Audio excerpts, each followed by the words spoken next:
Bonjour. La communication est une histoire de mots. Se faire comprendre passe principalement par le vocabulaire, dans le langage comme dans l'écrit.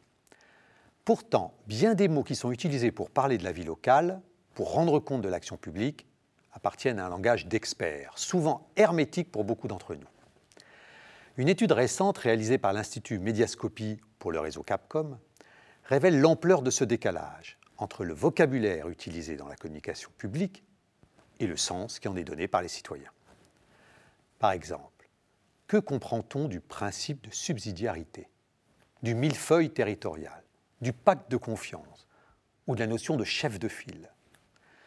Selon cette étude, même le mot décentralisation reste ambigu. Dans l'esprit de nombreux Français, la décentralisation est souvent associée à la délocalisation.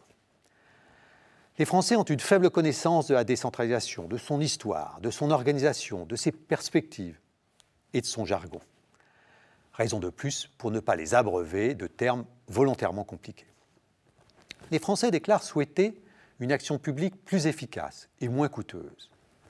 Les collectivités ne manquent pas de mots pour en rendre compte. Aménagement du territoire, développement économique local, qualité des services publics, attractivité du territoire. Voilà autant d'atouts. Les Français valorisent la notion de proximité. C'est là le fondement même de la décentralisation. Gestion de proximité, services et équipements de proximité, agents et élus présents sur le terrain.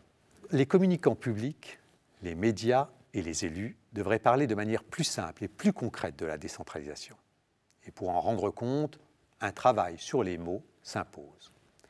Et je crois que l'action publique locale ne manque pas de mots porteurs de sens positif.